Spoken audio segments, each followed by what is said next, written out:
আরে কি তুমি তোমার চুলটা ওরকম খোলা কেন? চুলটা বেঁধে আসতে পারোনি? আমি শ্যাম্পু করে এসেছিলাম তো, আমার চুলটা পুরো ভিজে ছিল, সেই জন্য চুলটা খোলা রেখেছি যাতে শুকিয়ে যায়। আর তুমি কি এটা বিয়ে বাড়িতে যাচ্ছ নাকি? চুল খোলা, ঠোঁটে লিপস্টিক, চোখে কাজল? হ্যাঁ, লিপস্টিক দিইনি, আমার ঠোঁটটাই লাল।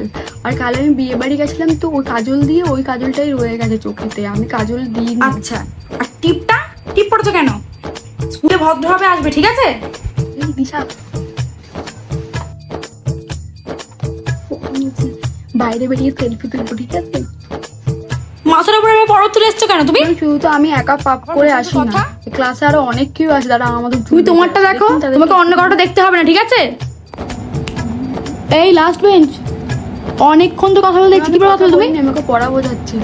আমি দেখছি তুমি কথা বলছো। বলিনি, আমি পড়া বোঝাচ্ছিলাম ম্যাম ওকে। আপনি কান পেতে শুনছিলেন নাকি যে আমি কি বলছি? আর মুখে মুখে কথা বলছো কি তুমি? তুমি কালকে গার্জেন নিয়ে আসবে। তোমার তো অভদ্র আমি কোনোদিন দেখিনি একটাও। ঠিক আছে। খালি ফ্যাশন করতে পারো, পড়াশোনার নামে তো অষ্টরাম্বা, কিচ্ছু পারো না।